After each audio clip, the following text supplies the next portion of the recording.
He once told me I would never be good enough. Funny thing is, I actually believed him until the day I realized his voice wasn't the one that defined me. The first time I met Adrian Cole, he was every inch the untouchable CEO. Cold, impeccably dressed, and so sharp-tongued he could slice you open with a single look.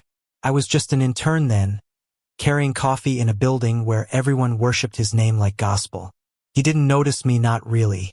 When he finally did, it was only to mock the way I wore the wrong tie or to remind me that people like me were born to serve, not lead. I hated him, or at least I told myself I did. But hate has a strange way of burning in the same place where something softer tries to bloom. New York was merciless that winter. I worked 2 jobs, sleeping 4 hours a night just to pay rent for a room barely big enough to hold a bed. Adrian lived in glass towers above the city, drinking wine that cost more than I earned in a week. Our worlds should never have collided, yet somehow they did. It started with late nights in the office.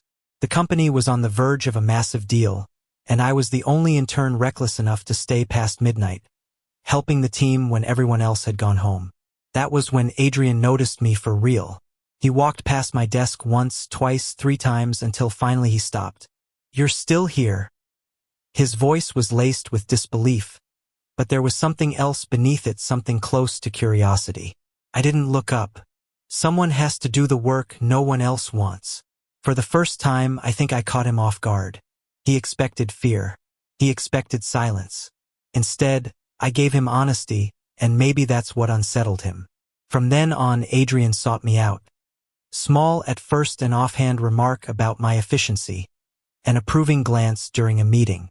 But approval from Adrian Cole was rare, and it lit something in me that I couldn't ignore. Of course, he was still cruel. He reminded me daily of where I came from, a forgotten town, a broken family, a boy who clawed his way to the city with nothing but a stubborn dream.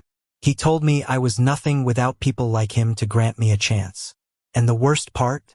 Some nights I believed him, but life has a strange way of flipping the script. The turning point came the night I was invited to a gala, not by Adrian, but by someone else. Ethan Marshall, a rival CEO, younger, warmer, the kind of man who looked at me not as an accessory to his success but as a person. Ethan wasn't like Adrian. He didn't hide his smiles or temper his words into daggers. He talked to me as though I mattered. When Adrian saw me standing at Ethan's side that night, dressed in a suit I had saved months to afford, his eyes darkened in a way I will never forget. He came over, glass of champagne in hand, lips curled in a half-smirk. "So this is what you've been doing with your free time?" he said, low enough for only me to hear. I didn't flinch. "No, Adrian. This is what it looks like when someone actually sees me." That was the first crack in his armor. But I didn't realize how deep the fracture went until weeks later. Working with Ethan opened doors I never thought possible.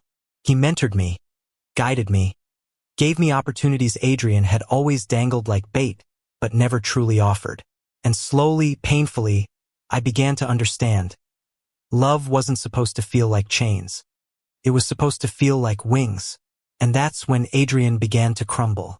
He found excuses to see me, calling me into his office for projects I wasn't assigned to, sending late-night messages under the guise of business questions. He was restless, sharper than usual with his employees, but softer when his eyes landed on me. I wanted to ignore it, but every glance, every word, every moment made it harder. One night, I caught him outside the office on the rooftop terrace, staring at the city lights like he was lost in them. When he turned and saw me, something in his face broke open. "Do you hate me?" he asked. The question stole my breath. I should have said yes. I should have reminded him of every cruel word, every belittling smirk. Instead, I said the truth that scared me most. "I don't know." His jaw tightened, but his eyes, those sharp, cold eyes, they softened in a way that made my chest ache. "I've never wanted anything the way I want you," he admitted, voice trembling. "And I don't know how to stop." The city hummed around us. My heart was a war drum in my chest. This was the man who once told me I would never belong, now confessing that without me he was lost. But desire wasn't enough. Not when his pride had been built on my humiliation. Not when the world would tear us apart if we weren't strong enough to stand together. That was the beginning of our story, not the glamorous beginnings of a romance novel, but the raw, jagged truth of two men stumbling through pride, prejudice, and the dangerous possibility of love. And if I had known then the storms we would face, the betrayal, the heartbreak, the desperate nights when I thought we were over for good, maybe I would have walked away. But I didn't, because even broken, even infuriating, Adrian Cole was the gravity I couldn't escape. Adrian's downfall was not sudden. It was a slow unraveling. The board turned against him after a disastrous decision made in arrogance. Investors pulled out. Whispers spread through the city that the great Adrian Cole, the man who once ruled the skyline of Manhattan, was losing his crown. I should have felt vindicated. I should have smiled and thought, finally. But watching him stand in front of a room filled with hostile faces, his voice still steady but his eyes betraying panic, I didn't feel joy. I felt my chest tighten until I could barely breathe, because I knew what it was like to be humiliated.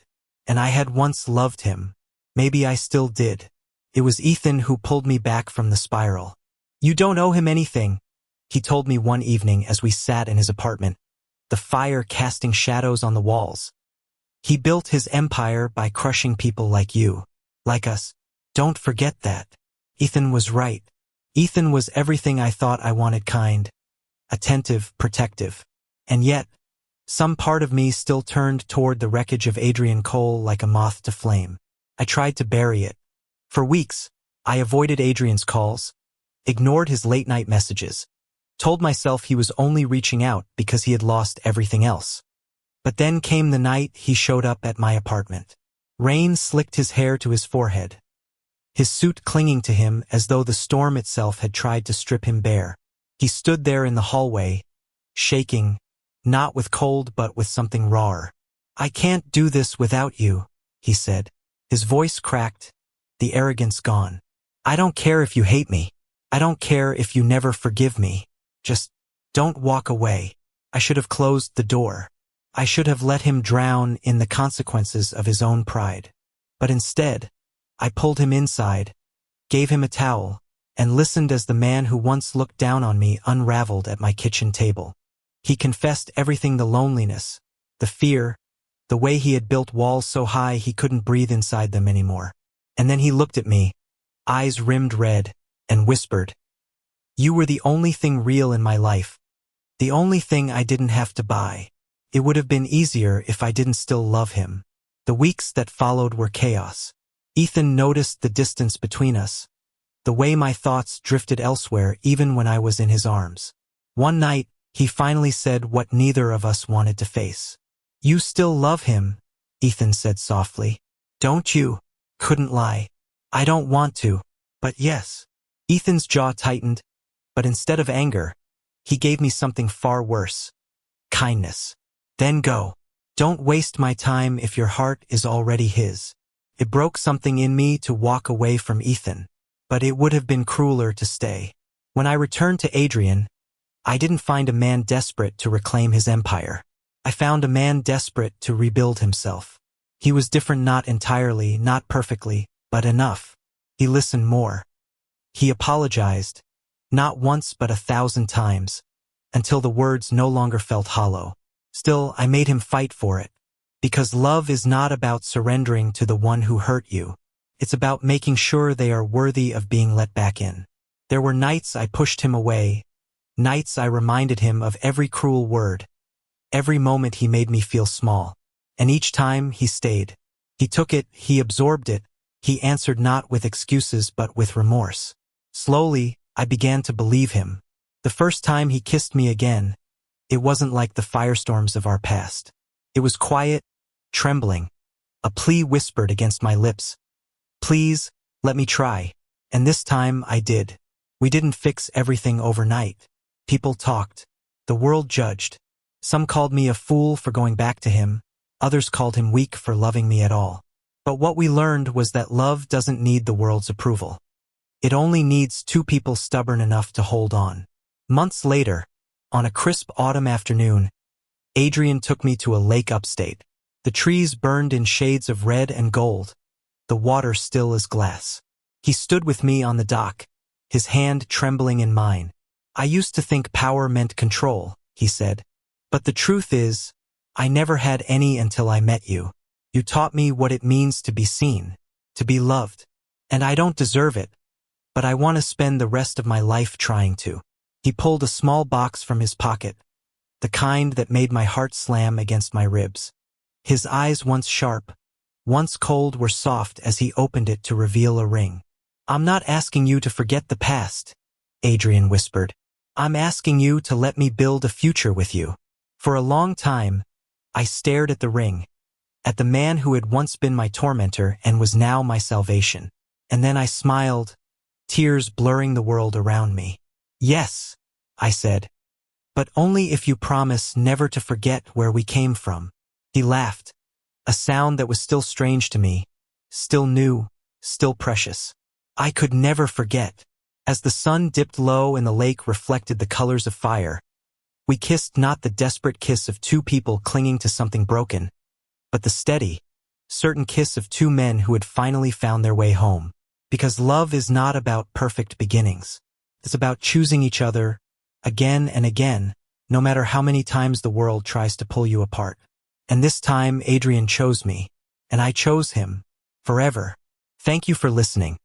Don't forget to like and subscribe to stay updated with the latest videos.